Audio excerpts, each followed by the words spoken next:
We're back. We're going to go to Zach, Kevin, Kurt, and others, 866-582-9933. But first, I want to play this clip. We got a story up over at INFOWARRIOR.com and PrisonPlanet.com. LAPD implies owning guns is illegal.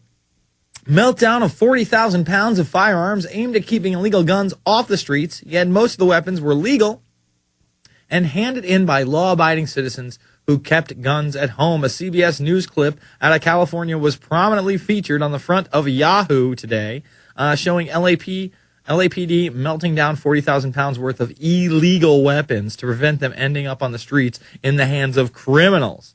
And yet most of the guns shown were perfectly legal and were handed in by law-abiding citizens who had kept them in their own homes. The sheer gall of the propaganda shown here is staggering. Because for anyone who doesn't have a decent knowledge of firearms, the clip leaves the impression that guns are illegal and owned by criminals, despite the fact that the vast majority of the guns being shown were rifles and pistols, all perfectly legal, and now it's time for Jiggity Jaron to hit the scootin' boot.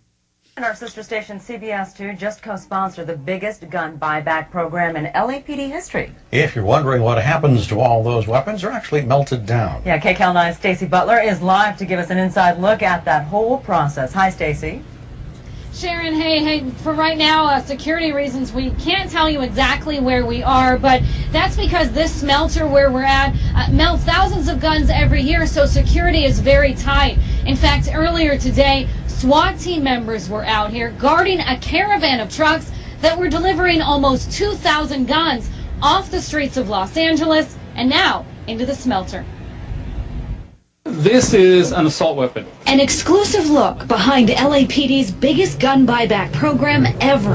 I expected maybe 500. We got 1,700. 1,700 rifles. This is very dangerous. Commonly referred to as a street sweeper. And guns. This is a semi-automatic 9mm. Unlocked. The first thing we do, rack it, check it to make sure that it's empty. And loaded. Okay, we're set. Onto truck after truck.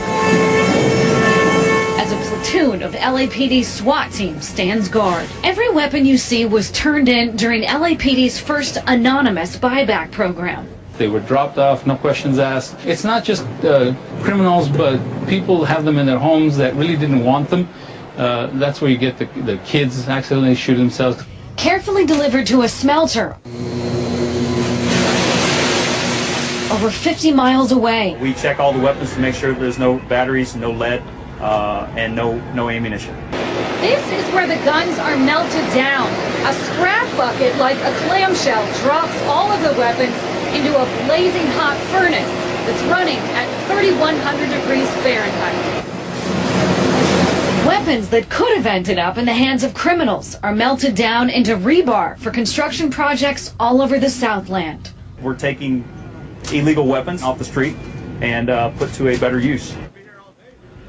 16 police All right, agencies that's all enough of across this the clip. Southland. I'm done with that cute girl in the hard hat. Anyway, folks, give me a break. First of all, the cops in a lot of the cases are the criminals, especially in Los Angeles. Oh, there's no corruption in the police department in Los Angeles, Jason. That's fairy tales. So off the bat, the majority of the criminals, I mean, listen, not like there's not gang crime and actual criminals in California. But, you know, who helps them run the drugs? Who are the ones that put illegal weapons on the street? Rogue police officers. So you're telling me all the automatic weapons are there? Give me a break. And to show you that, you know, pistols and shotguns and rifles are illegal is just ridiculous. We're going to come back, take your calls at the InfoWarrior with Jason Bermas, PrisonPlanet.tv, Infowars.com. You know what? Now's a good time to read this article out of Reuters. The most complete analysis yet of the new H1N1 swine flu virus shows it must have been circulating undetected for years, most likely in pigs. Total nonsense. They said pigs are clearly a potential source of human pandemics. Remember, they still haven't found any pigs with this, and then they said magically 3 weeks ago they found pigs in Alberta, Canada. Yeah, in Alberta, Canada, after they said it originated in Mexico. No pigs in Mexico. They're also saying they're going to regulate pigs because of this. They're going to start really regulating swine I mean, it's just very bizarre. They have to admit, they even say it's a bizarre virus. They say, where is it right here? The researchers confirmed the odd mixture of human, pig, and bird genes is in the new virus, which has infected more than 11,000 people in 42 countries and killed 86.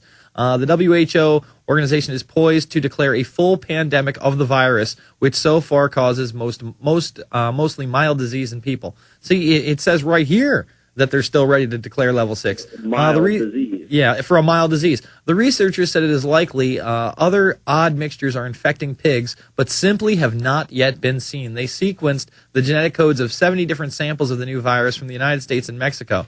They're saying we can actually determine where each of the genes originated, but then they're not saying. The new virus is a mixture of mixtures. It includes part of the so-called triple reassortment virus, first seen in 1998, that contains elements of human, bird, and swine flus. It just continues to go on and says, yes, you're going to have to take... Yeah, go ahead. I got one more comment, then you can let me go. The first time I heard about this swine flu thing, the first thing I thought of, and I've been thinking about this for a long time with all these other newfangled diseases that are coming out, is where in the hell is this stuff coming from? We've lived on Earth for tens of thousands of years, and just now we're starting to see this stuff. Impossible. It looks pretty crazy, and I'm with you. I thank you for the call, Kurt. The world appears to be on the brink of collapse. Experts say a pinch of heirloom vegetable seed could soon be the most valuable resource on Earth because it will provide healthy food now and every year after. Survivalistseeds.com now has the Heirloom Garden Seed Time Capsule, allowing you to store your seeds for the future anywhere, even underground, for 100 years. The Heirloom Garden Seed Time Capsule can withstand 3 tons of weight, is 100% rodent-proof, waterproof, and comes with a whopping 6,000 healthy vegetable seeds from 20 varieties that will grow anywhere in the USA. Unless you trust the government, the Heirloom Garden Seed Time Capsule and heirloom seeds from Survivalistseeds.com is your long-term food solution. Our competition charges 10 cents to $1.25 per seed for these same heirloom varieties. But you can now have a head of lettuce, a bundle of carrots, a basket of tomatoes, a giant watermelon, and 16 other varieties for about a penny a seed each. Be prepared. Buy your heirloom seeds today from Survivalistseeds.com and have food insurance for your family forever. Visit Survivalistseeds.com. Survivalistseeds.com is owned by Big John Lipscomb, host of the Don't Tread on Me radio show.